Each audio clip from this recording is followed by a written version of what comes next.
right, I'm going to get us started. Welcome to the second week of the 2021 Pop-Up Institute Beyond the Future of Work, where we have scholars, activists, and artists who are thinking about innovative approaches that move us toward more just and equitable futures of work and livelihood. It's sponsored by the Rappaport Center for Human Rights and Justice and the Office of the Vice President for Research at the University of Texas at Austin. Can everybody hear me? They're doing construction outside. Hopefully you can hear me okay. Everybody can hear me? Yes. Thank you. I just wanted to mention a few events before we get started. You have upcoming events for the Pop-Up Institute. At 4 p.m. today, there's a conversation on what's wrong with the gig economy with scholar and activist Veena Dubal. We have tomorrow a keynote address by Sarita Gupta entitled Workers at the Center, Reimagining the Future of Work, and that's at 1 p.m. Central. And then tomorrow night, we also have an exciting conversation with a science fiction writer, Bruce Sterling, at 6:30 p.m. Central. And that includes, he's going to be in conversation with Samuel Baker, Simone Brown, Neville Holt, and others. So welcome to the Keynote Roundtable, Worker Advocacy Organizations and the Future of Work. My name is Nicole Burrows. I'm an assistant professor at Rutgers University, New Brunswick in the history department. And I consider myself a lifelong organizer. And for me, I guess if there are people in the world who are doing the work of rethinking and reimagining the future of work, they're the activists, they're the organizers, they're the artists, they're the advocates who are on the ground. And so I'm really excited to introduce this lineup of people who will add their insight and wisdom to this ongoing conversation that we've been having as part of the Pop-Up Institute. I'll just mention a few logistics before we get started. The organizers made this meeting a Zoom meeting as opposed to a webinar so that our presenters can see the audience during the question and answer. So I'll be doing introductions. I'll throw out a few questions to the panelists. I'll give them some time to respond to each other as well. And then we'll open up for Q&A.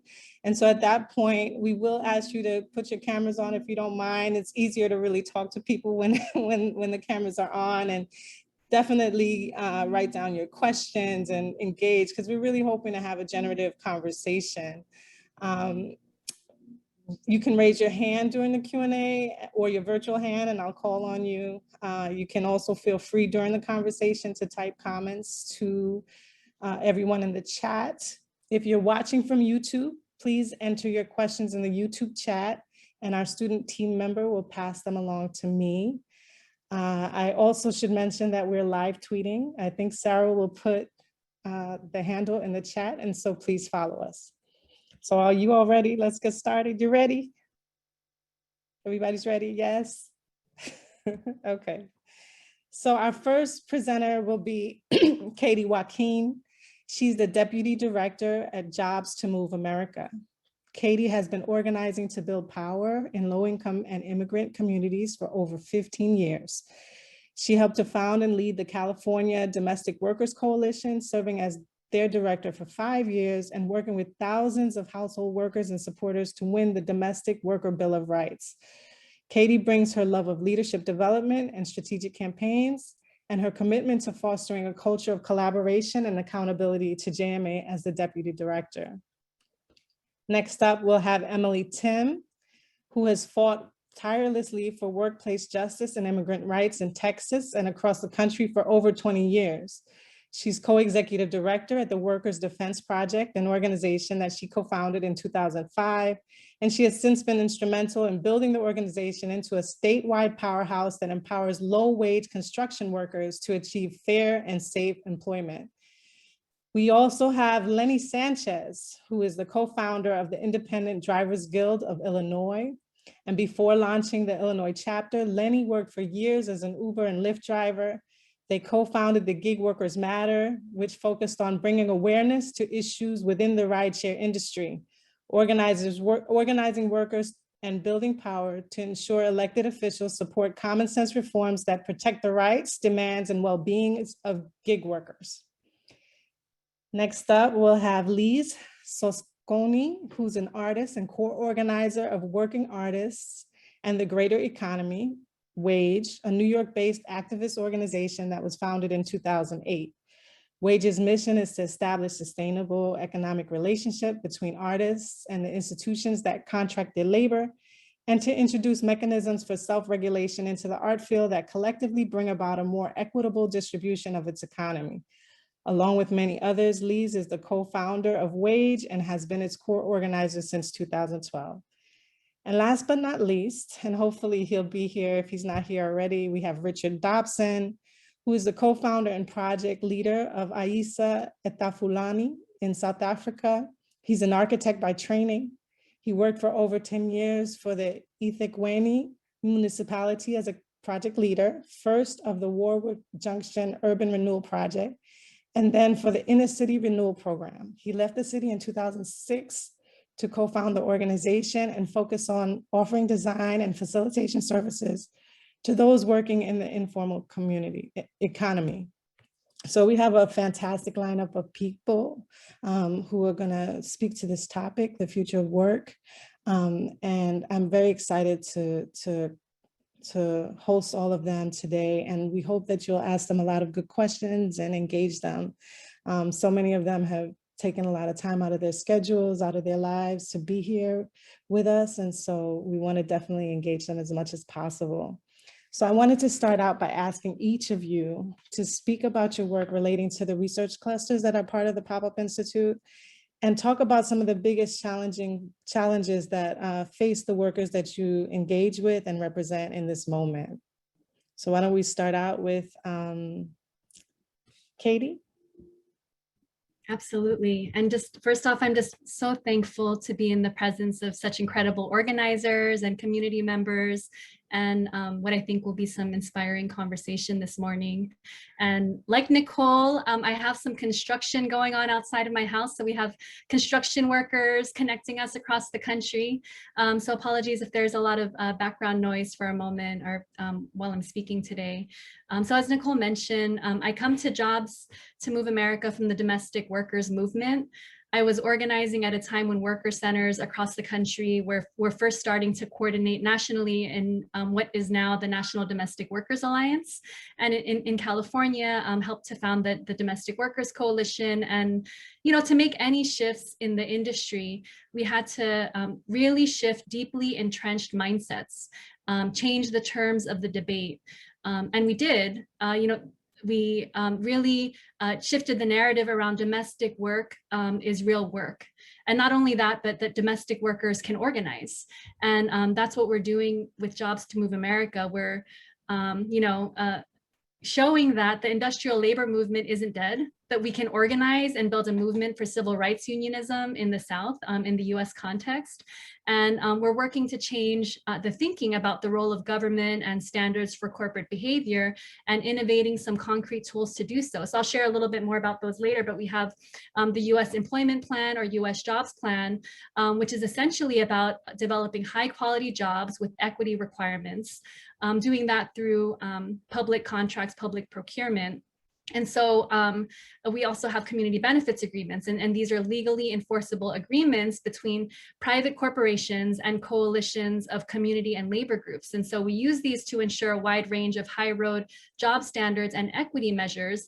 And what we do is we create the policy infrastructure in more progressive states in the country. So particularly California, Illinois, New York, and New Jersey, we see these as market shaping states, and we use it to support the organizing of industrial workers and communities where the equipment or technology that's publicly purchased is actually made. So particularly in Alabama, in Mississippi. And so we're focused on organizing manufacturing workers in the switch to clean technology. And so we're relating to the technology cluster for the conference, for the pop-up. And as many of you know, there's these global companies that are opening manufacturing plants in the American South, and they're earning these outrageous profits on the backs of both white and Black low-wage workers. And Southern states have been aggressively recruiting manufacturers to move to the South using tax incentives, exemptions, low wages, anti-union tactics, and so you name it. And so this is on top of already deeply entrenched racism that has pitted white workers against Black workers, against brown workers, and has has kept wages for workers across race incredibly low. And so any public subsidies for corporate manufacturers are simply, not a solution to lift the region out of poverty. And the solution that we see is multiracial organizing and coalition building, and really targeting the public procurement process as a way to assert community voice and worker voice and coalition voice in order to generate the high quality jobs and economic and racial justice. And so I think that's one of the big challenges ahead for the workers that we're organizing, and I look forward to discussing that more with all of you. Next up, we have Emily. Thank you, Katie. Great, thank you so much. It's wonderful to have the opportunity to be part of this incredible gathering of organizers and movement builders. And so I'm Emily Timm. I'm the co-founder and co-director of Workers' Defense Project. I am an organizer at heart, and I really got started at Workers' Defense Project about 16 years ago as a grassroots organizer. And I was just, when I came to the work as a young person, I was really just captivated by the idea that low-wage workers, many of whom were immigrants in Texas, could fight back and would fight back and win systemic change for workers in a state that is known to be extremely anti-worker and extremely anti-immigrant. And so it's been an honor to be in service of this organization for the past few decades. So I just want to talk a little bit about who we are at Workers' Defense Project, and then wanted to chat a little bit about the cluster related to essential work, because we have always seen our members as essential workers and demanded that they receive essential protections and essential rights, even before that became stylish during the pandemic. So we are a membership-based organization dedicated to building power for low-wage workers and immigrants in Texas in order to win safe, dignified working conditions. We have a strategic focus on the construction industry because it is one of the largest employers of immigrant workers in Texas and has an outsized influence in Texas politics and the Texas economy.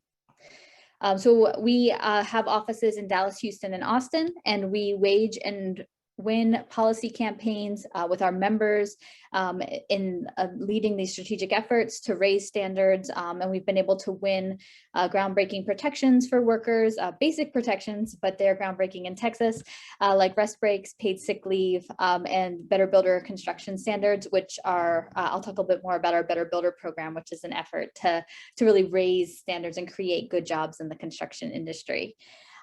So as I mentioned, our work as we were thinking about essential workers and how we're fighting with and for our members, that we are, that during the pandemic, this title of essential workers, it really sort of highlighted what we always knew about the members who were part of our organization. We saw how the pandemic really laid bare these existing deep systemic inequities faced by workers in low wage sectors like construction. Even before the pandemic, we saw that Texas construction workers faced some of the most deadly conditions in the country, that a worker dies every 3 days on the job in Texas, that 1 out of 5 workers are injured on the job in construction, and that many workers earn poverty wages, especially when you consider the rapidly rising cost of living in major Texas cities. We also know that benefits like health insurance, paid sick leave, retirement are all virtually non-existent except for in a handful of good union jobs. We also know that in Texas, workers' compensation is optional for any employer, even in a dangerous sector like construction, and that less than half of the construction workforce actually has access to workers' compensation if they're injured on the job. So even going into the pandemic, we saw how we were already making demands that would make a difference in the lives of workers, and their ability to respond and to be resilient in the face of a crisis over the past few years. So we've long fought for paid sick leave ordinances and protections, and during the pandemic, that meant we even watched as the Dallas paid sick leave ordinance that we had won a few years ago was actually halted by a district court, and people's paid sick leave was taken away 2 weeks into the pandemic. So in general, our demands didn't change, but they became even more urgent. And we really saw that we were demanding safe working conditions, including protections from the spread of COVID-19, and winning those provisions and protections in Austin, Dallas, and Houston. We demanded fair pay, benefits, hazard pay in order to protect workers with a safety net. And then, of course, inclusion of the immigrant community and immigrant workers in the assistance program. So while they were essential workers, we've seen that again and again, they were left out of the direct financial assistance programs like unemployment insurance, the CARES Act, and then also we've had a major fight around demanding a pathway to citizenship for millions of essential workers across the country. So we know our struggle has been to shine the light on the fact that there were deep structural failings in essential protection professions like construction, and that these sectors have long been characterized by low wages, job insecurity, lack of benefits, and wage theft. And so that's a key piece of our work as we're thinking about how are we positioning ourselves to really demand those essential protections for essential workers. And I'll stop there. Thank you, Emily. Next up, we have Lenny Sanchez. Hi, everyone. Thank you so much for having me be a part of this and to be amongst all you awesome people. It is truly an honor. My name is Lenny Sanchez. I started as a gig worker, Uber and Lyft driver over 6 years ago. And just from realizing the reality of what the companies were and what their strategies and goals were, essentially misclassifying us and labeling that as innovation, was basically what began a lot of us beginning to organize on a grassroots level. And as mentioned, we used to organize under a label called Gig Workers Matter. It gained a lot of traction, and our friends over in New York have a lot of victories. Independent Drivers Guild in New York has established a pay floor for drivers in New York. There's a hardship fund for drivers that are injured on the job or carjacked. Unfortunately, one of my fellow drivers here in Chicago, Illinois, was shot and taken off life support this morning by, he was shot by a passenger of his. This is a crisis here in Chicago, and I am really, that's dominating my thoughts at the moment because this is news that hit me in the last hour. But we're trying to bring a lot of those things here in Chicago. We deserve a deactivation appeals process. We deserve a pay floor. We deserve the benefits that IDG has been able to provide to the workers in New York and on the East Coast, over 200,000. And just concerned with some of the things that I've seen from people with good intentions. They're just not conscious to what the community is telling us and telling them and what we would like, and that is to be truly represented by an organization that is either a guild or a union that is truly 100% conscious and weighing all the demands and concerns of the worker community, not college educated white people who are drafting bills with no input from the worker community whatsoever. That is one that is 70% people of color or immigrants. So in fact, how does this connect to the different clusters you guys had? Technology, obviously. We are app-based workers. This is a whole new industry that just started to pop up over the last few years. And Uber and Lyft and these companies, despite their reshuffling of some of their different companies and labels that they have on under their umbrellas, their purpose is, besides misclassifying us and taking advantage of the workforce and exploiting us to an absolute maximum profit, is to replace us with technology. It's truly one of their goals is how they got the mass amount of money from investors. It wasn't just to subsidize the cost of rides to you passengers to get you addicted to low cost rides and grow a market share. It was with that notion so that they could replace all of us with autonomous vehicles, whether that's in Uber Freight with the trucking industry or Amazon with drones, and Uber with the vehicles and Lyft with the autonomous vehicles. And if you guys are unaware, these companies have given hundreds of thousands of rides with autonomous vehicles, and that is the end game. And we're seeing that at any fast food joint. I pull up to grab my kid a Happy Meal, and it's no longer a person, even at the drive-through. It's autonomous menu taking system, and it's really efficient. And you go inside and it's the same thing. You go to checkout lanes, it's the same thing. And I just see that trend going there, and it concerns me because it's going to be no longer neighbor versus neighbor for competing for positions. It's going to be human versus robots.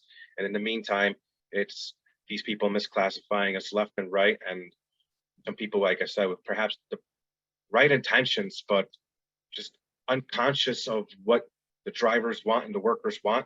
The largest workforce in this country at this point, if you guys are unaware, there's more of us than there is teachers, county employees, city employees, and just about every level. It's just fueling the engine that Uber, Lyft, DoorDash, Grubhub have roaring right now that caused the mess in California with Proposition 22 passing, and what we're going to see in Illinois and any other states, because unfortunately the misclassification bills are not what the drivers and the workers want, and it's organically pushing all of them to listen to Uber's and Lyft's big mouths with the big bucks behind it. So I'll stop there. Thank you, Lenny, and thank you for being here despite your loss of your colleague. And thank you for sharing with us. Lise? Hi, thank you for having me. It really is an honor. And Lenny, I just want to say I'm sorry for your loss. It's hard to speak about the work that I'm doing after hearing also the circumstances that you're working in, but I'll do so anyway. WAGE is an activist organization founded in 2008. It was founded by a group of visual and performing artists and independent curators who really just recognized a kind of inherent inequity in the field that they were working in. Which was essentially that artists were the only people in the economic equation who were not being paid for their labor. So we're really working on a campaign, has been a campaign for a wage. It hasn't been a living wage campaign, unfortunately. And obviously we're connected in the cluster to artistic labor and the humanities. So WAGE operates currently two connected programs.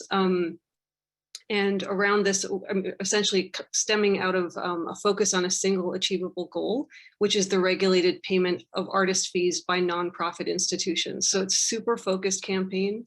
And I am not so great at the elevator pitch. So I've made a bunch of notes and kind of separated them into three sections. One is just an overview of what WAGE does, or the context in which we do it, and the challenges to organizing, because I know it's not super productive to talk about why the art field is different than other fields or sectors, but we've been organizing around the conditions that are unique to it. So I think it is probably worth talking about what those are. So we're working in the absence of regulation. So there are no guidelines or standards in the art field for artistic labor. I mean, artists are not considered workers at all. So we're talking about unpaid labor. And it's a combination of artists not believing that they're workers and institutions not recognizing artists as workers, because we can easily be paid in exposure. And I think most people are probably familiar with that equation. So WAGE organizes both artists and institutions. We run a certification program that certifies nonprofit institutions that voluntarily commit to paying artist fees according to standards that we introduced into the field. And we run a program, a parallel certification program for artists that essentially provides a transactional platform through which artists can negotiate with institutions. And it enables a kind of, not a strike mechanism, because striking isn't really possible when we don't ever share the same employer at the same time, but enables artists to withhold labor when not paid fees according to our standards, and become certified when they withhold labor, or certified when they when they actually successfully negotiate wage fees. So it's a kind of boycott mechanism.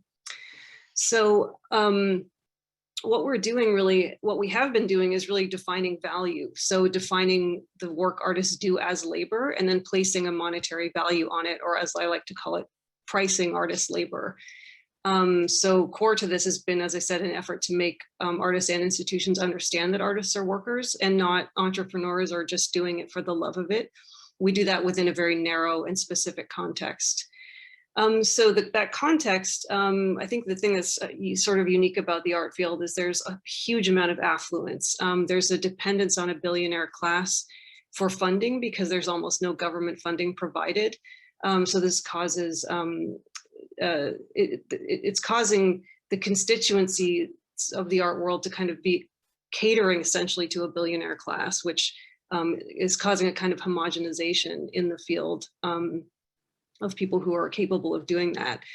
There's also enormous variation within the art field. There's institutions range from having operating budgets from $3,000 up to the hundreds of millions. There is an enormous amount of class stratification between artists themselves. And then you have people who are wearing multiple hats. Artists are working within institutions. Artists are also working as art workers. Artists sometimes run institutions. And these are also barriers to building solidarity amongst these kind of three constituencies, which you could say are artists, institutions, and art workers. And so people moving in between those roles constantly. So for that reason, it's hard to sort of make the case, the kind of traditional case of like bosses versus workers, because you have a really intermingling of those roles constantly. And the main challenges to organizing that I identified, at least just for the purposes of this panel, is that, or just for generally, I guess, the problem in the field that's particular to it is that the expression of one's individuation is the organizing principle.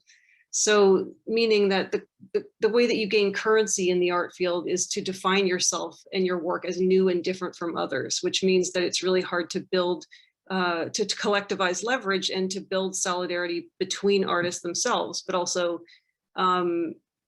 between institutions. Institutions are pitted against each other for funding. So at the core of this is the kind of lack of funding and the kind of hallmarks of neoliberalism, austerity, deregulation, defunding, privatization. So at least that's in the nonprofit sector. So I think the context is essentially defined by those problems. I think I'll just stop there because we're going to be talking about a lot more. Yeah. Thank you, Lise. And I see that Richard has joined us. So Richard, you're up.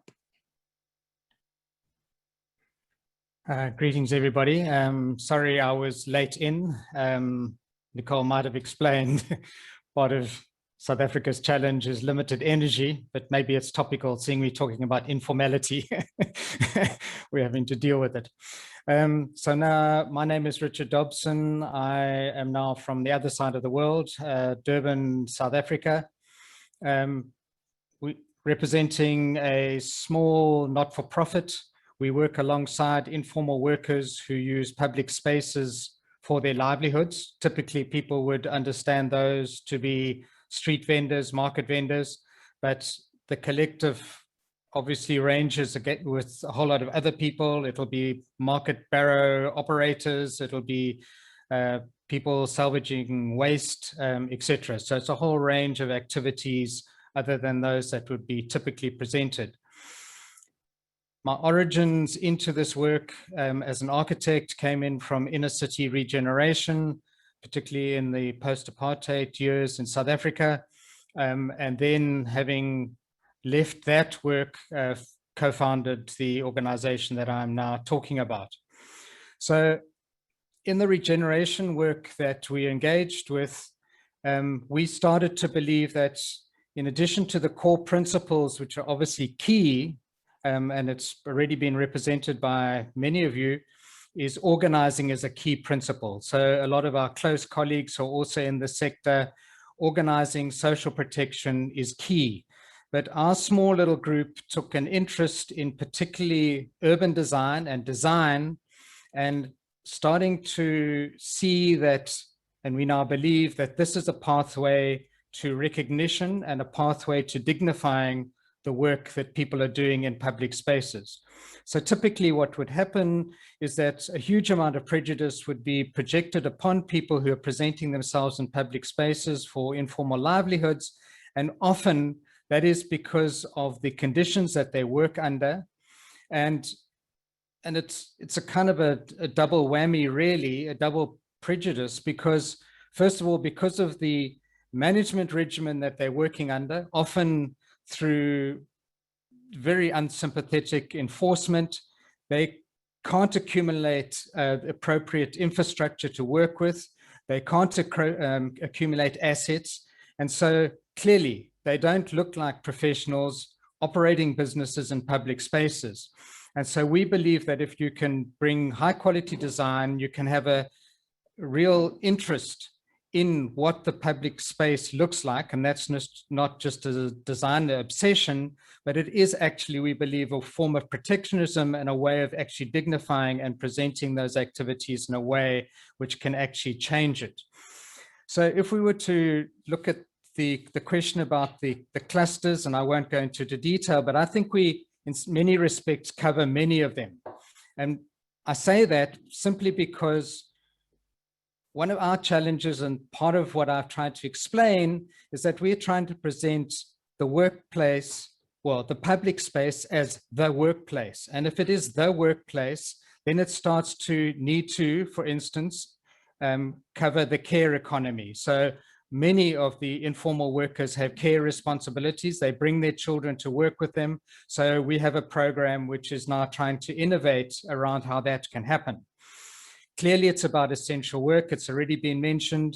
Particularly during COVID, we started to see all the food chains starting to collapse. And people suddenly realized that informal workers were key in terms of affordable food and food security in cities.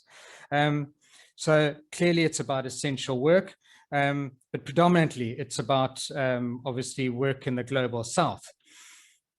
What is our primary challenge? There could be many, but I think if you were to wake me up at 3 in the morning, I would probably say it's about recognition. And it's typically presented right throughout the world. It doesn't matter where you look at it. But of course, in Africa, it has another layer. Post-colonialism, we've inherited urban form that is colonial. It doesn't actually accommodate people using public spaces in the way the colonials dreamed it would be used.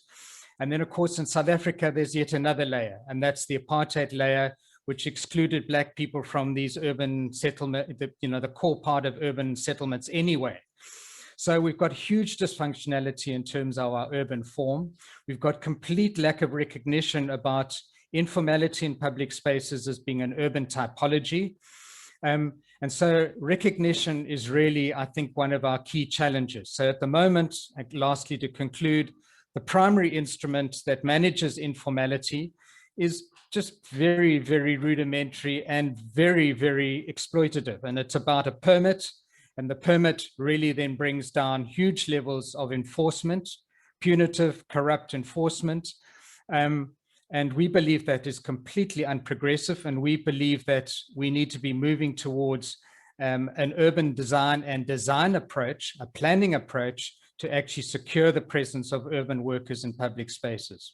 And I'll leave it at that.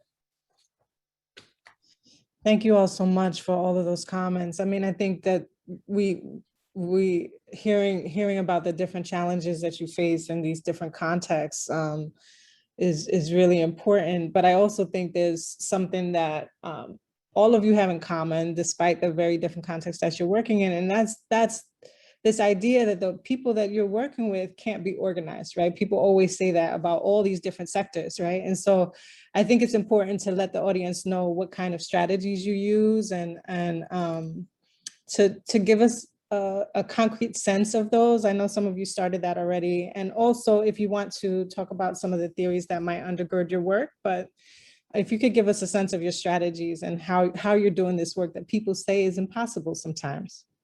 And I won't call on you, you can just jump in when you're ready. But I would like to hear from all of you if possible.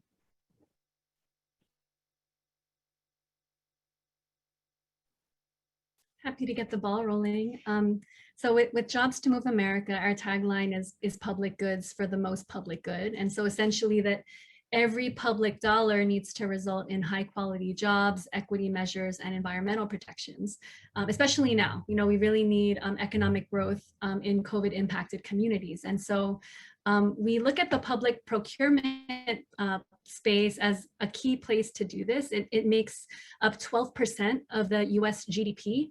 That's approximately $2 trillion a year in public contracts. During the COVID crisis, those numbers have increased dramatically. But layer on top of that, hundreds of billions in public subsidies to private companies, and the percentage of GDP from public contracts and subsidies goes even higher. And it's been documented that approximately 20% of all manufactured goods in the US are purchased by public agencies. And so this is a critical space for us to be organizing in. So this question of how do we do that in a way that wins deep change for Black and Brown and alongside white workers and women workers in manufacturing regions. And so we utilize a 5-part strategy here at Jobs to Move America, and we aim to really revive, build a new multiracial and industrial workers movement. And so the 5 components, so 1, we build strong permanent coalitions in manufacturing regions. Secondly, we do really deep and broad research on topics related to those manufacturing regions. So both the large subsidies that are given away to global manufacturing and tech firms, as well as the conditions that workers and communities in the factories are facing, as well as in the surrounding communities around those factories. And then thirdly, we build national campaigns that connect the purchasing regions with the manufacturing regions. And then, so we're building organizing so that communities and workers in those states that are really purchasing, particularly electric vehicles, like the manufacturing in the clean technology space, are connected with those workers that are manufacturing, particularly in the South. And then fourthly, we negotiate community benefits agreements with racial and gender justice and company neutrality around workers organizing. And then lastly, we organize the workers and the surrounding communities to enforce those agreements. And so, I mean, that's generally, I can share a little bit more too, but that's generally some of the different pieces that we kind of harmonize so that we can be successful in really building movement and supporting the organizing efforts on the ground. I'd love to pick up where Katie, to piggyback on something Katie was talking about, that I think this piece around public dollars for the most public good is really critical and really undergirds one of the major strategies that we've developed over the years with our members. And then also something that Lenny said that really struck me about how the idea that workers themselves, that the community on the ground actually have the best answers and know what the greatest needs are and don't need policies to be written by outside individuals or experts or and outside think tanks. And so that's really a key piece, I think, that under in sort of philosophy, even with deep roots in liberation theology and popular education, that like really have led us to develop certain organizing strategies. And so I want to highlight one that over the years, we would, our organization fought back for many years against systemic abuse at the workplace, that we advocated for policies that raise the floor in construction and other low-wage work, basic protections like rest breaks or access to safety training, sort of one-off policies to try to make jobs a little bit better that were based on the priorities that our members and shortcomings that our members were identifying on their work sites. And then after years of campaigning to address those labor abuses, we knew that we couldn't make systemic change in the industry unless we also started to create a high road alternative to the dead end construction jobs that so many of our members worked in. And so that's where our members came up with the idea of the Better Builder program, which is our worker-driven, worker-owned corporate social responsibility program. And so the Better Builder program recognizes that the construction industry is, in a way, the original gig economy, that many workers are misclassified as independent contractors, even when they're doing the work of employees, they're paid as independent contractors and denied some of the basic protections. So we see that that means the structure of subcontracting and a competitive bid system within the construction industry incentivizes companies to lower their costs by pushing the costs for fair wages, safety training, benefits, down to the smallest subcontractors who are the least able to provide for those needs, but end up employing most of the workers on a site. And because of those realities, the Better Builder program actually partners with developers. It seeks to obtain pledges from developers and end users, often public entities like schools, cities, counties, hotels, developers, to sign a Better Builder pledge, which then commits them to minimum standards on their site, including living wage, workers' compensation coverage, requiring OSHA safety training, and incentivizing hiring workers from apprenticeship programs to create more career pathways for workers to advance in their construction careers. And so the most critical part of the pledge, because we all know from doing wage theft enforcement work and wage recovery work that laws are only as good as the paper they're written on. The key piece of all of this is that there's an independent third-party monitoring entity that has to ensure that the standards are met on the work site. And so this Better Builder program has created good construction jobs on over $2 billion worth of construction in Texas, and improved working conditions for more than 30,000 workers on those sites, many of whom were receiving some basic protections like workers' compensation coverage, safety training, a living wage for the first time in their career. And so that's just one of the models that we've piloted over the past few years, and that really center our workers leading the way in sort of what are the most critical demands that the program is making and demanding from developers, and from, in many cases, public end users, to ensure that there really is that public good coming out of public dollar investment.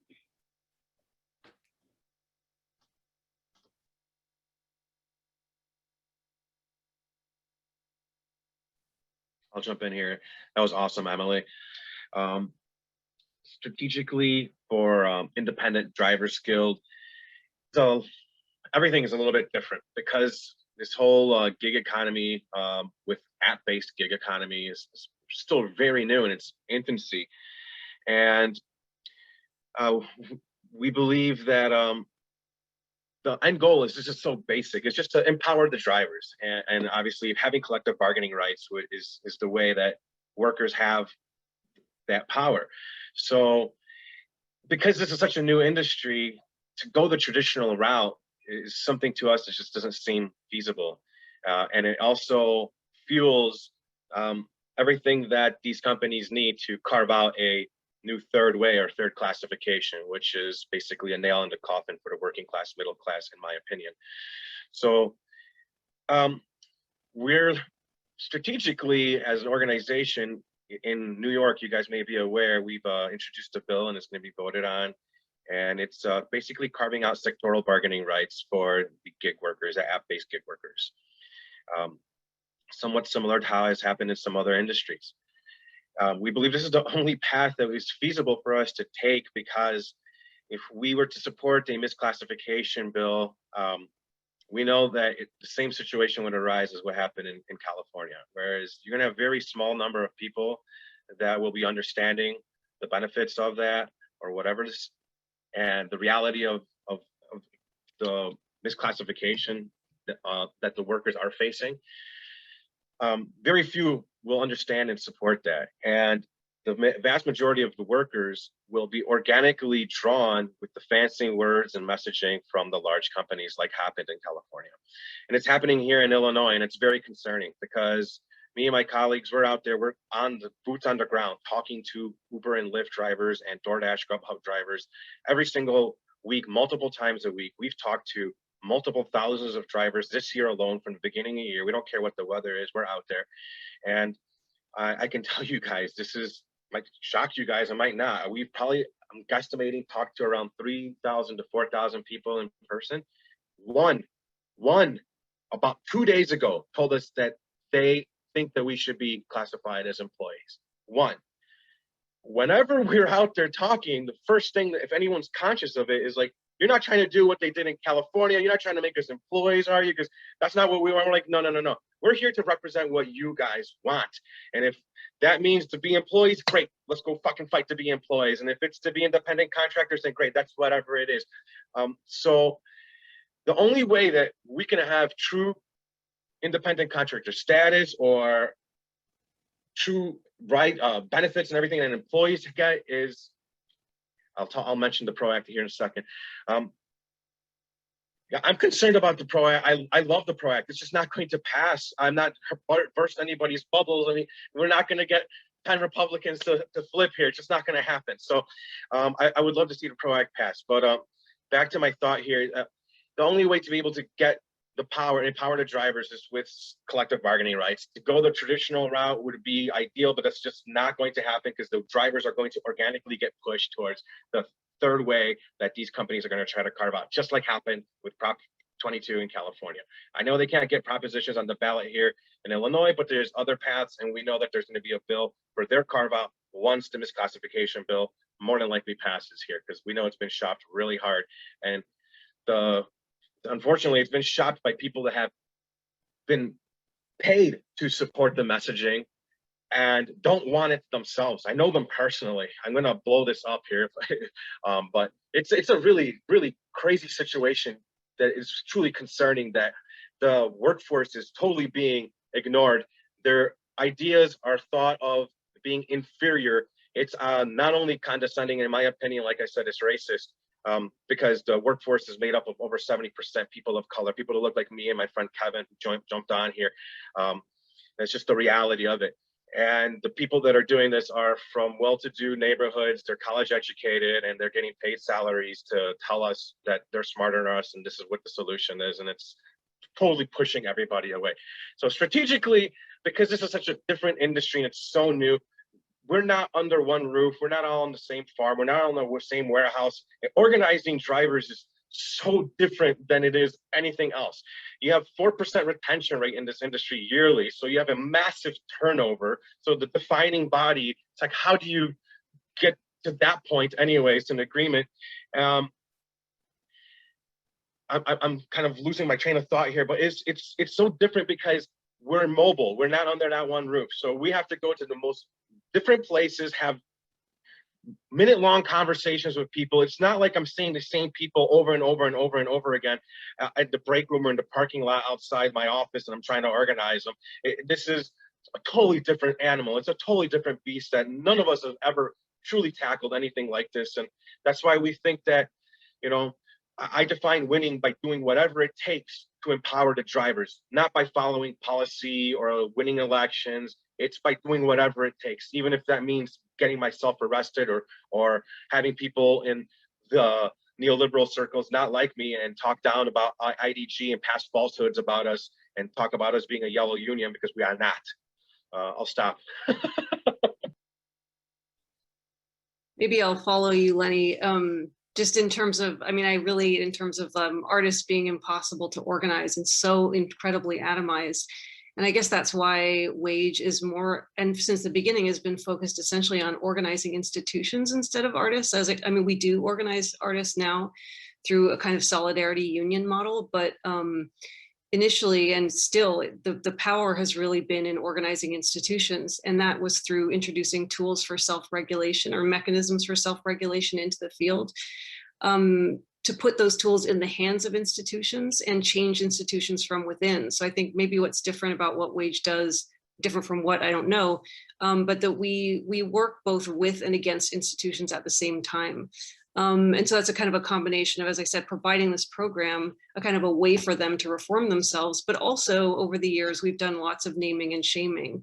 And we've done that through kind of taking the enforced transparency of the nonprofit sector and kind of weaponizing it against the scarcity argument. So nonprofits, you guys are probably all nonprofits, you know, you have to file a 990 tax document every year, which reveals the salary of the highest paid individual, the total operating expenses. So we've taken those 990s and sort of made a kind of a machine out of, or made a kind of, yeah, kind of a mechanism that ties the fees that artists should get paid to the total operating expenses, while also making clear the highest paid salary of the institute, which is usually the director of the institution.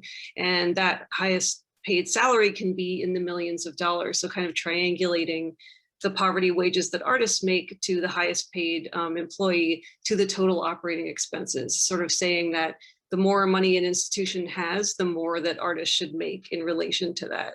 So that's how we use that transparency. We have something called a fee calculator on the Wage website that makes this calculation for institutions at all levels. And I guess one thing I didn't say was that Wage introduced a compensation floor, which was really important for lowering barriers to entry, so that not only those who can afford to work for free can enter the field, because that's a huge problem. People can only enter through incredibly expensive MFA and BFA programs. And that just contributes to the overall affluence of the field. So yeah, maybe I'll just stop there. Nicole, I can step up if you want. So I feel quite pedestrian listening to Lenny and others right behind you. So I think our input would be that we've got probably 3 principles and 4 pillars if we wanted to define them. The principles, yeah, almost probably sound cliche-ish, but the first would obviously be that we believe we need to be amplifying voice and not representing it. And sounds simple, but I think that for us is actually incredibly important.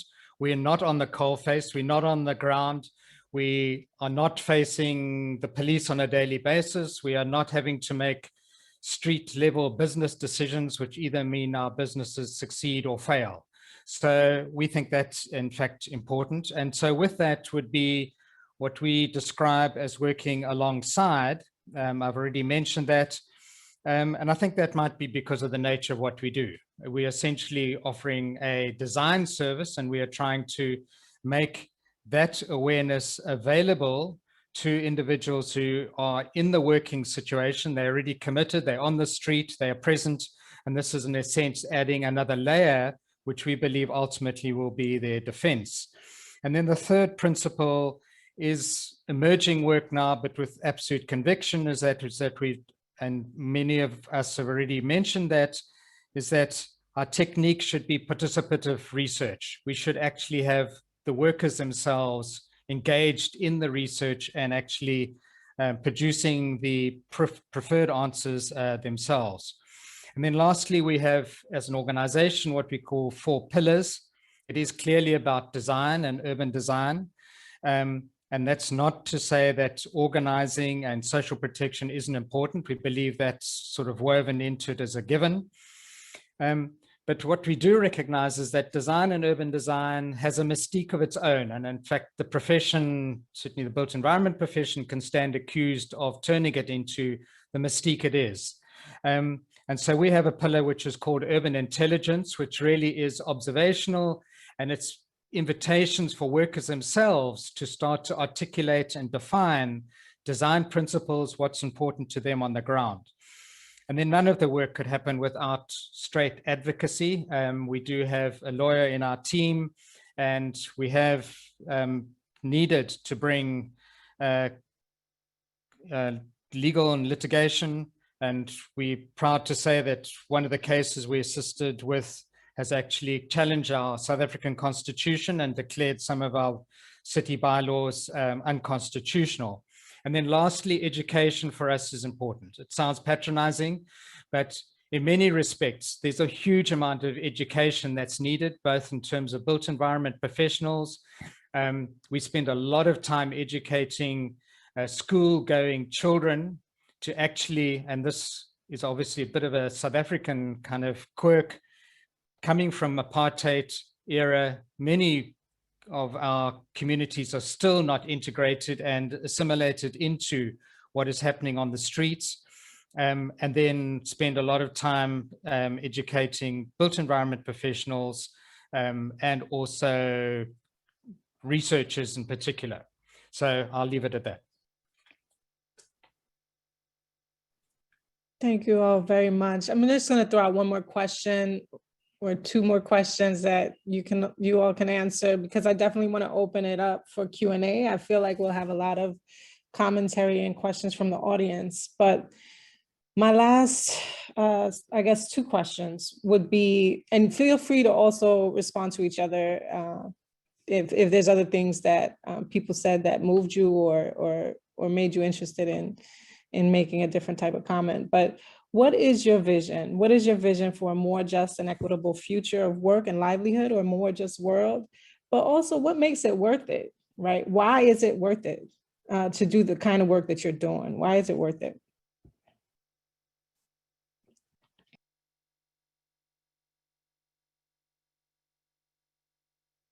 Nicole, I think I can kick off because it's a little bit in the thread of what I was already saying. I think for us, it is about urban. So we are deeply interested and concerned and passionate about urban. And if we look around the world, we have just got hugely dysfunctional urban environments.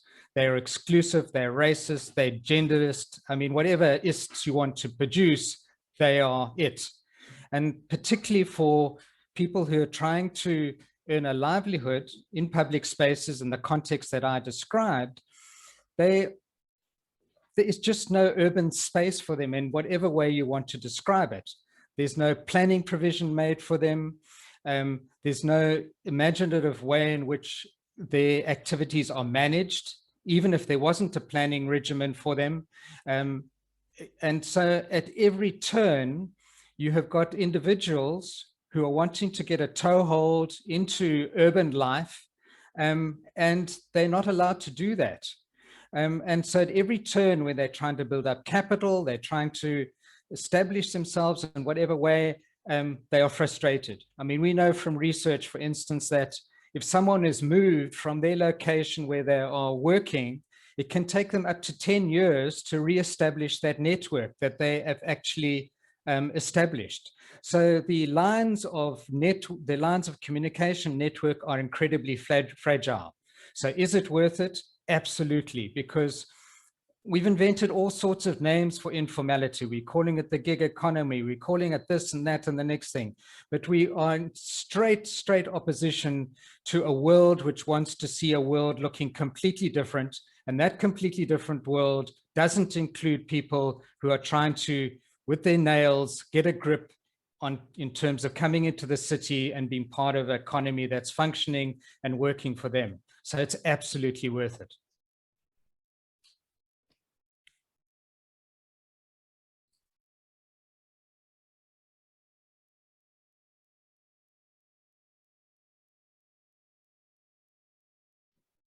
I can share.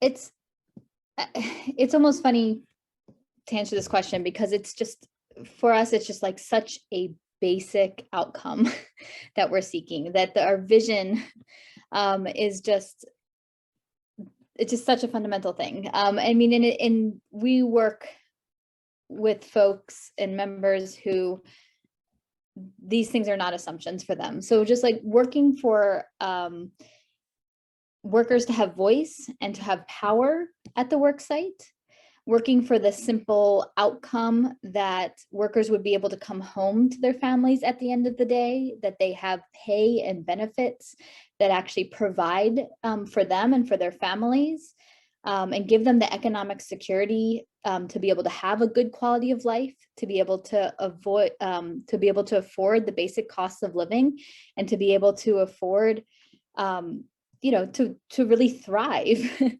And it's something that and to be treated with justice and dignity at work. And so that's something that sounds so basic when we say it, but in a way it's like, it's such a big demand. And I think about how at this, we just wrapped up our legislative session here in Texas, and this session, not only did the legislature not take action to protect essential workers and who had been risking their lives for over a year on the front lines during the COVID pandemic. And not only did they not take action to ensure paid sick leave or benefits for workers who have risked so much and been declared essential by our governor, that they actually went out of their way to try to take away the basic fundamental protection of rest breaks. And it didn't pass at the last moment, as you may have heard, because our Democratic caucus walked out of our legislature in the final hours, and in order to oppose a voter suppression bill, but that's a whole separate topic. But that it's something so fundamental, that workers would have dignity at work, that there would be worker voice would be prioritized and taken into account, and that workers would be able to establish and articulate what good jobs mean for them and what conditions they want to face in the workplace. So basic and fundamental, and yet something that is absolutely worth it for us to keep fighting for, even in the face of great opposition.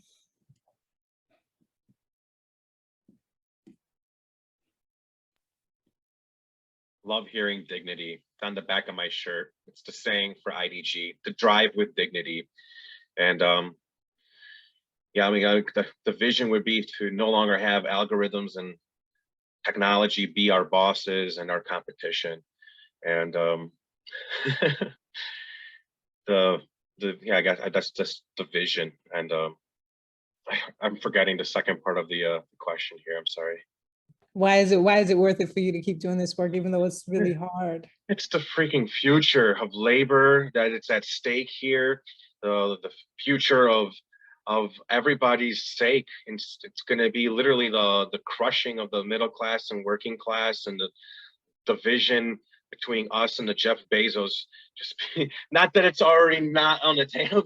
It's like we should reel that asshole back a few $1 billion, but you know, it's crushing the American dream. It's keeping the American dream going, having people being able to be not just have a decent life working and whatnot, but having the ability to have rights and defend themselves and work with dignity. It's like Emily mentioned so many times. That's something that the driver community doesn't have a lot of times.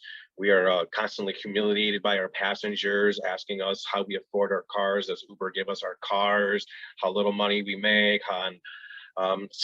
And then having passengers pull guns out on us, which I have had, and whatever it is, algorithms deactivate you and because of false accusations, and you lose your earnings capability for weeks on end, or whatever it is. It's the dignity thing really rings with us, and that's why it's on our shirts, and it's on our business cards, and it's on everything. And it's something I really hope that every single worker in the world can have, is be able to work with dignity and have all those rights. Yeah, I think it's such an interesting question, Nicole. I think we were pausing, maybe some of you all were pausing like me, because it's sort of like answering this question of like, why is it worth it to drink water? You know, like, is it worth it to, you know, because it feels like, I think for so many of us, maybe it's such a fabric of our lives. It's kind of like, you know, the first time that maybe any of us felt it for ourselves, you know, like the fact that when we do something, you know, collectively, when we're actually raising our voice, when we're organizing, that first feeling that we get when, oh, we can actually change something, or we can assert our dignity, or we can feel connected to others in the community. It's powerful stuff, you know, and there's no going back from it. And then we come to realize that we're going to win, you know, like we keep doing this because we believe in it and we know that we will win. And so it's kind of like just a fact of life almost, like it's absolutely worth it to do it. And I think about it, so as it might sound so, but when we say like, oh, we realize that we can organize, and maybe folks thought it was previously impossible, but it's no small thing to really say that, you know, like that. I remember going back to Connecticut. I grew up, you know, in the East Coast, in the tri-state area.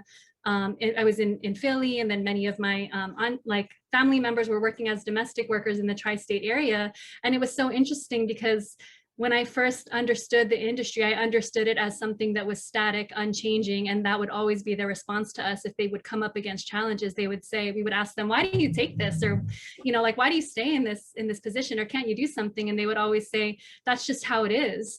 And so it was everything to me, you know, like when one time that I had gone back to visit my Lola, our grandmother, it was to, you know, to build with the coalition out there in Connecticut. That was the Domestic Workers Coalition that was working to fight for their rights. And I was telling her about, you know, the reason why I was visiting there, and it sort of blew her mind a little bit. And it's sort of like when we win things that actually have concrete impact on people's lives, because all of a sudden, you know, they can assert that they need minimum wage and overtime, or they can insert something as basic as breaks, being able to sleep uninterruptedly, you know, like these basic things, you know, like it, by doing it and by winning it, we really change that, you know, expand imagination for what's possible. And at a time when, you know, so many of us or people in our communities felt alone, when domestic work wasn't even a topic, when, I mean, we would do these legislative visits in 2005, and people in the congressional offices or legislative offices would look at us like, what are you talking about? Are you talking about domestic violence? And we would have to explain we're talking about domestic work and what it was that we were there for. And, you know, like we were trying to build up the conversation, and we would do it in these really beautiful ways where all of us would, you know, board this Mexican bus named Lola and drive it to Atherton in the Bay Area, and like travel up to the big mansion where there was a domestic worker that was just simply working to assert her right to unpaid wages. And, you know, we would have this demonstrated show of force, and it would really generate conversation, shift the debate, and show that this is a movement of workers that have dignity, have strength, and that are organized. And so we have to change the standards in this industry. We have to kind of acknowledge and shift. Anyway, so I'm a little bit rambling here because I'm thinking about all these moments where perhaps you all have these moments too, where we know it's absolutely worth it because we know that it's going to happen. And I'll just say lastly that in terms of, you know, then why the vision, it's sort of like that vision of, you know, like empowered, dignified workers, communities that are organized. And our Southern director at Jobs to Move America, you know, talks a lot about, you know, beginning a new Southern worker movement. And you know, we see it reflected in the organizing drive of Amazon workers in Bessemer, Alabama, you know, like and three quarters of Americans supported that effort, you know, and it was so important, you know, generate community support for those workers, really reinvigorate the workers organizing. And the thing is, those are always going to be the key ingredients to really ground and give depth to corporate accountability efforts, to any campaign efforts. And it's just our water and our air and our bread and butter. And I think it's absolutely worth it and necessary. Yeah, I also found that question really difficult. Also because I think that the reason that I'm doing this work now is different than the reasons that I got involved in it 12 or 14 years ago. So, I mean, maybe the best way to illustrate this is to talk about, oh my God, am I? Yes, I am on. Can you hear me? Yeah, okay. Sorry, I couldn't see myself on the screen. The way that we used to make the case for why artists needed to demand compensation or be paid, or the way we would characterize artists, were kind of as a marginalized creative underclass. And that just is not the case anymore. Today, it's really our proximity to wealth. The way that I put it now is that if artists aren't demanding compensation, we're actually contributing to our own exploitation and the consolidation of wealth by a billionaire class. So for me, the issue really has become about the kind of class and race composition of the art world. And what I personally would love to see, I've always wondered what it would look like if we had a truly working class art world in which like the division of labor wasn't entirely racialized, and we weren't dependent on private philanthropy and patronage. And it ultimately, what that impacts is the work that artists actually make and the work that gets seen. So that's what defines what the art world actually is, and who the work is for and who gets to look at it. So there are much larger questions within all of this about what culture produces. But at this point, I think the reasons I'm still doing it are because I just have to. There's no way to stop now, which is also, I think, probably the curse of doing organizing work, that you can never truly leave it. I'll leave it there. So I want to thank all of you for all of your insight and your commentary and your inspiring work that you're doing that is very, very difficult and very challenging. We have a comment in the chat as well about how we have a lot to learn from each other. The point about who is unorganizable is important. The fragmentation and isolation experience between domestic workers, drivers of Uber, artists is similar. We have a lot to learn from domestic worker organizing and its successes. I also wanted to just open it up for questions or comments right now. So thank you, Ann Lewis, for that comment. Are there any questions from the audience or comments? And also you can feel free to comment on each other's work as well.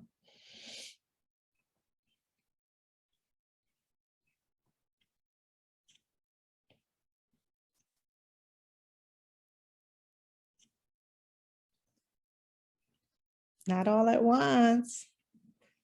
Well, I can unmute rather than typing. I hate to consume, but I had some questions because I'm part of the artistic cluster. And I had some questions for Lise. But first of all, just a quick statement that so many of the arts are so collaborative. I mean, you know, I'm involved with film, but, you know, the performing arts, and it seems to me there are some other basic issues. One of them is unemployment. I know under COVID, dance went from a 10% unemployment rate, which is scandalous when you think about it. That's the ordinary, up to over 50% unemployment. But we're talking about some basic questions of, you know, of stability, of, you know, I think the approach of organizing institutions is very interesting, particularly if you also organize the people who are not necessarily known as artists, but support artistic labor. If this becomes class-based organizing rather than craft, I think it becomes a very powerful idea.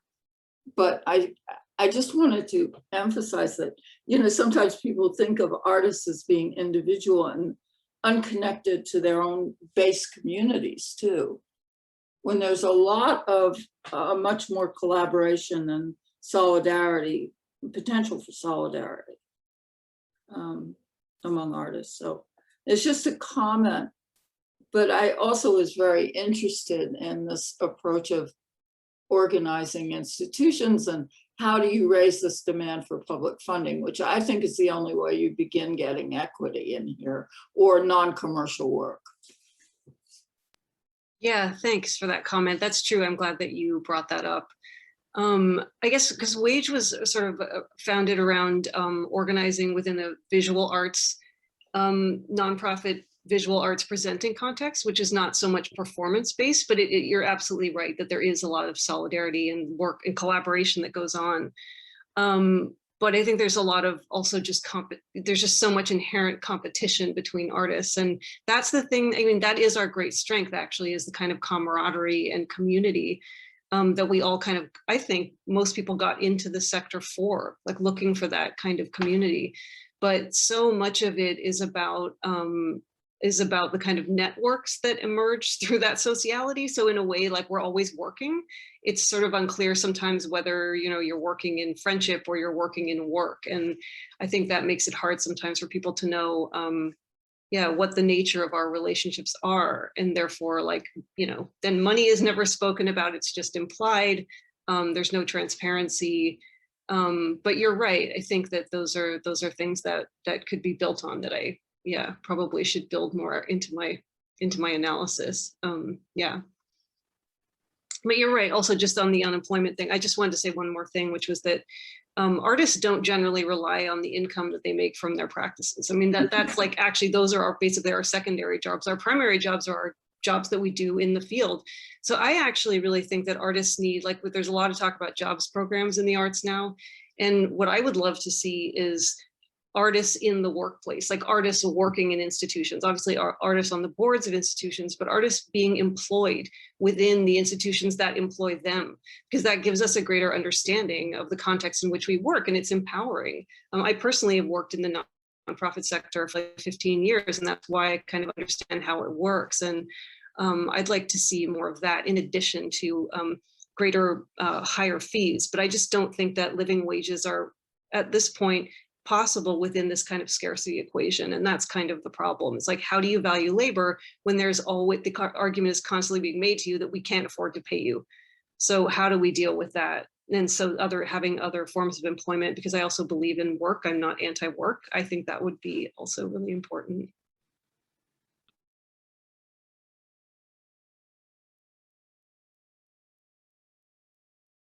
Other questions or comments from the audience? I guess I'll just chime in super quick, just for the sake of doing so. Thank you, Lenny, for bringing me into this, just so that I can kind of get a you know, a feel for what everybody's been talking about here, which has been very enlightening for me, extremely enlightening. I'm one of Lenny's collaborators with the Independent Drivers Guild. I am also myself an artist. And so, you know, I can definitely appreciate how you know, how these things are being looked at, because you know, especially in the different arts realms, you know, Chicago musicians, these types of things.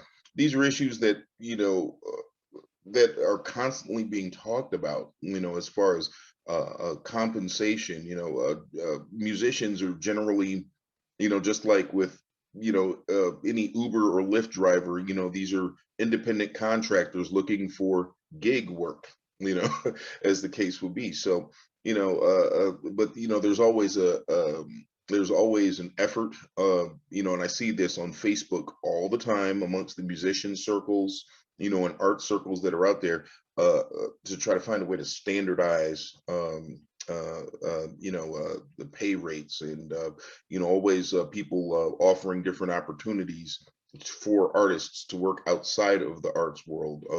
You know, I've met many Uber and Lyft drivers that are musicians, actors, you name it, you know, graphic artists, you know, and so many different things, and they always have these awesome things to share about things that, you know, with things that that they do and they're very, very good at.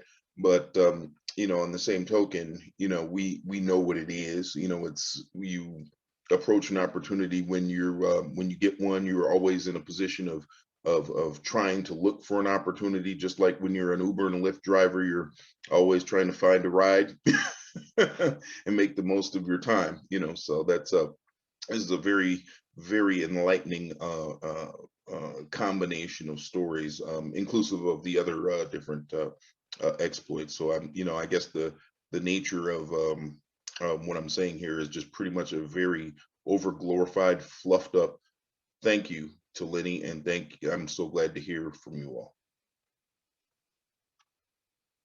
Thank you for joining us, Kevin. I appreciate your presence too. And I think Paula has her hand up. Paula? Can y'all hear me? Mm-hmm. Yes. I've been having technical difficulties and cut off a few times. My name's Paula Rojas, and I'm really grateful for this space. Nicole, thank you for letting me know this was going on. I'm a community organizer, not a labor organizer, in Texas, in Austin, with a coalition called CCU, Communities of Color United for Racial Justice. And we've been recently working around defunding police and investing more of city money into community needs. And so I have two questions. One is, how do y'all in your work toggle between the short-term wins that are so important and organizing to kind of move the horizon of the bigger vision of what's possible, not just dignity or not, you know, but the world we want, you know, where even the concept of work or worker would be different, where we all would contribute based on our abilities and receive based on our needs and get to do things with our lives. That's what, you know, feeds our soul, you know, bigger kind of vision of another world. How do y'all kind of bring in both sides in your work? And I feel like, Katie, you were kind of speaking to some of that, and I'd really like to hear more about that for each of y'all. And then the other question, obvious, is just how y'all connect between the worker organizing and non-worker, you know, other organizing. For me, it's with mothers, you know, or community members, or what spaces where we're not explicitly talking about ourselves as workers, though we could be in some ways, but we're not. How do y'all, where are places that you've done some work of building concrete kind of solidarity that isn't just like community support our campaign, but also building something together? So those are my questions.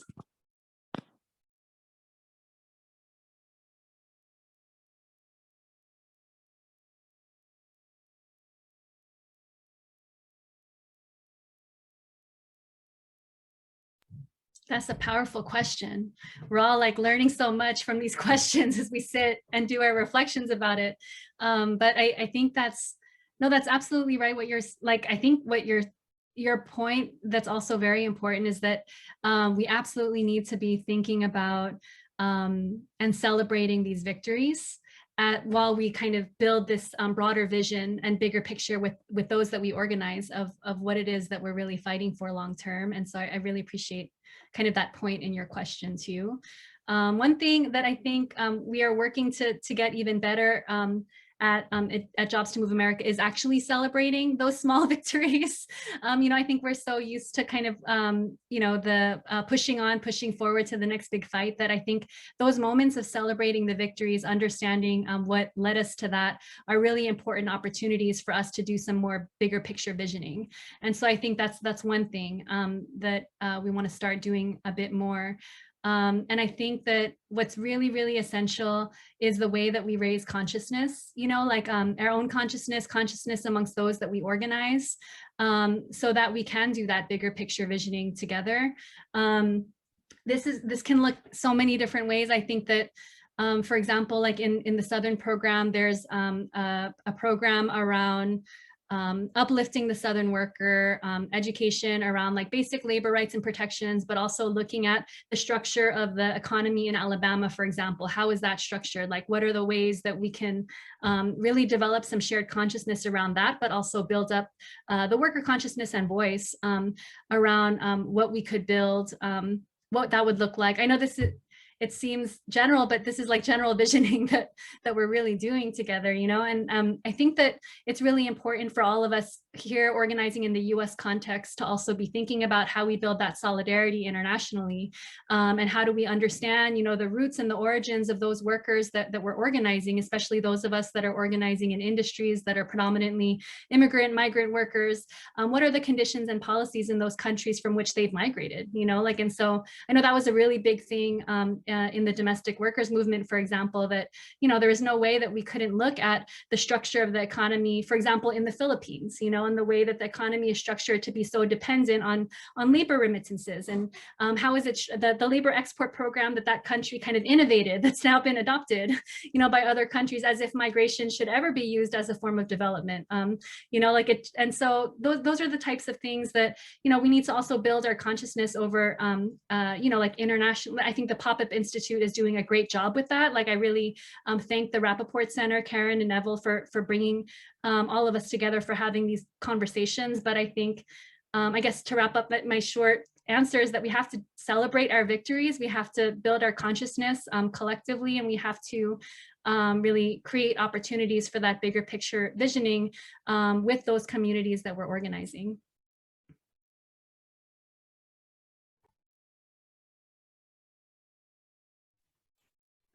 Have you got time for another response? Paula, I think our answer would be, and obviously it's got a bit of a bias because we are more technical and infrastructure orientated, but I think it could be general. We believe in operating on very specifically on a project basis, and of course, vision would probably sit as the big overarching project. But it has to be undergirded with an absolute multiplicity of small projects, because we believe it's the fine grain that is actually the engine that drives the inspiration, and actually makes things start to kind of, it encourages people at an immediate level, but it's the engine that actually drives things. But the biggest challenge for me is the question about the vision is who's holding the vision. And that's probably one of the biggest struggles we have. As an organization, it's quite easy for you to be the inspirer of the work and trying to drive it, but that's not sustainable. You've actually got to find a mechanism where that vision has got to stick and got to be held by the people that you really are working with and alongside. And for us, that for me has been a big struggle. And I think if there's a challenge, it's around who's holding the vision. Thank you. We have about 2 minutes left. And so I just want to give Emily, Lise, and Lenny a chance to say a couple words. Maybe Uju, I see your hand is up, maybe throw out your question, and then I'll just close with Emily, Lise, and Lenny. Sure. Thank you, Nicole. And thank you so much to everybody who shared your work. And thank you to Nicole for your amazing facilitation and framing. I guess I have two questions connected to what Paula had raised and what you all kind of then responded to. The first is, so I am in New York City, and one of the things in New York that recently launched is a kind of alternative called Co-op Ride. It's a driver's cooperative. So I'd love to hear about kind of some of your thoughts on this and other alternatives that maybe give you hope or inspiration here in the US or elsewhere that might be pushing that political horizon that Paula mentioned, even as we kind of and works together with the kind of those short-term wins, which you noted are important, and I agree for sure. And then the second is kind of related to this question of non-labor issues, right? Two examples come to my mind really immediately, and I would love to hear how you all are thinking about this question of solidarity. So one is with the Palestinian kind of call for Palestinian trade union kind of call for solidarity. And so how can we kind of mobilize? And I know folks are calling for blocking boats, right? There's been the San Francisco Teachers Union that has passed a BDS resolution. But what are some other kind of immediate actions and or work around kind of the question from the small of consciousness raising to building active solidarities here on the ground, to thinking very expansively around kind of other forms of building solidarity and actions to interrupt Israeli apartheid, to as well kind of thinking around the AFL-CIO's recent report stating that there needs to be more money put into policing, right?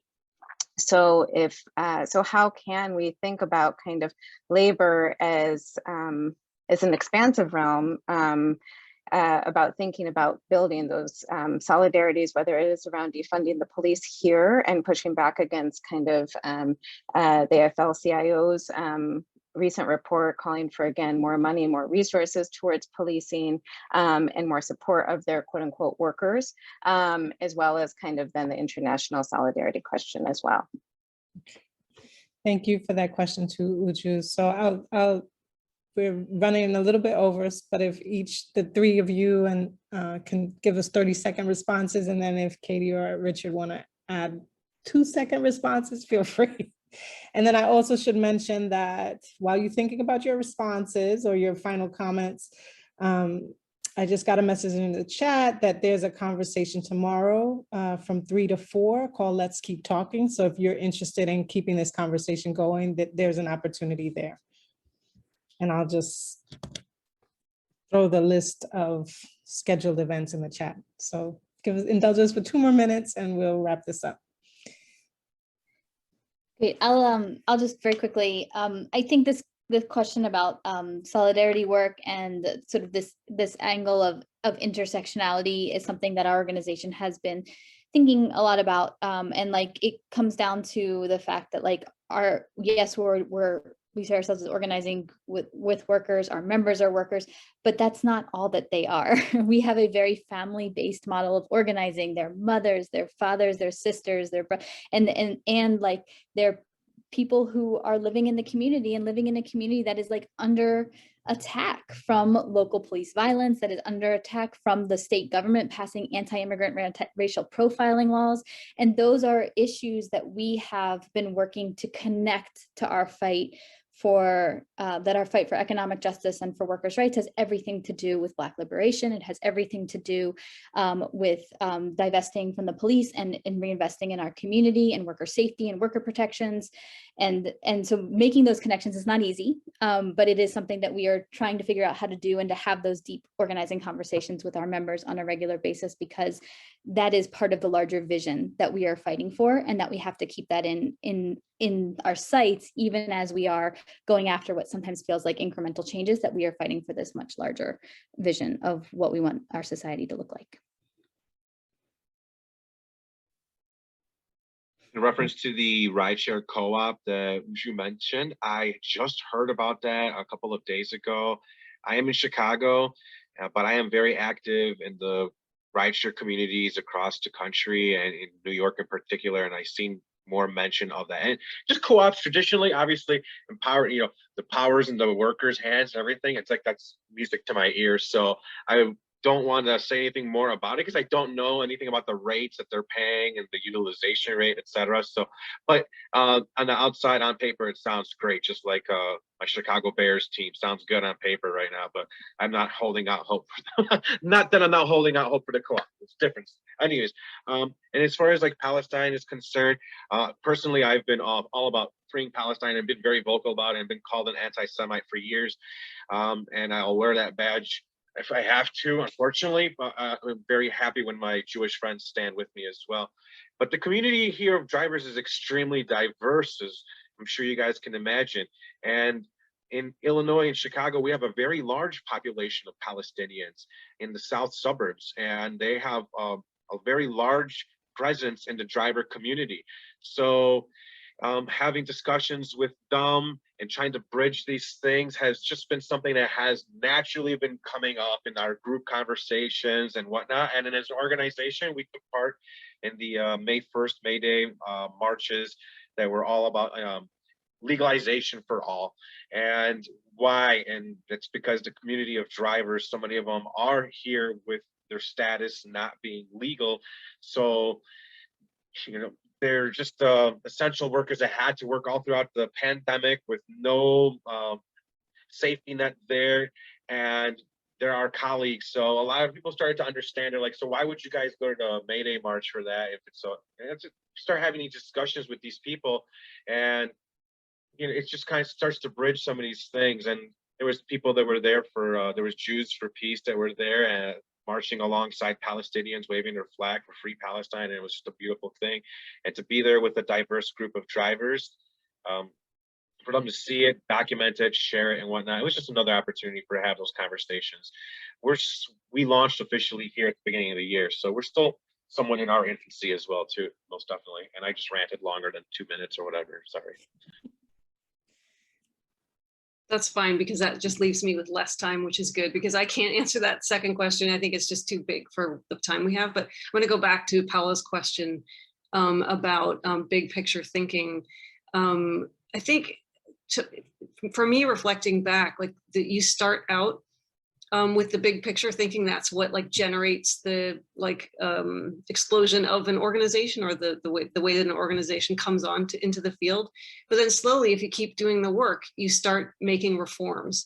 And I'm really always conscious of the fact that Wage is essentially a reformist organization, which I should wear as a badge of pride, but you always want to be doing the radical work, But I think that reform is actually radical work in its way. I guess the way that you stay connected to the big picture demands is to always demand the impossible, to keep asking for what seems impossible or making sure that that happens. And that's how you stay connected to a more radical vision. That's all I can really say in 2 minutes. All right. So thank you all for coming. I want to make sure I didn't cut off Katie or Richard. If you were going to say something, say it real quick. Thank you all for coming, for taking time out to be here. I thank the panelists. We thank Neville and Karen and Sarah and Michelle for organizing all of this. You all have been amazing. Keep up the wonderful, wonderful work in these horrible circumstances. And again, my heart goes out to you, Lenny, for your coworker who was murdered. So we want to just lift him up in this conversation, and our prayers go out to his family. You all take care and join us again for the rest of the Pop-Up Institute when you have a chance. Bye-bye.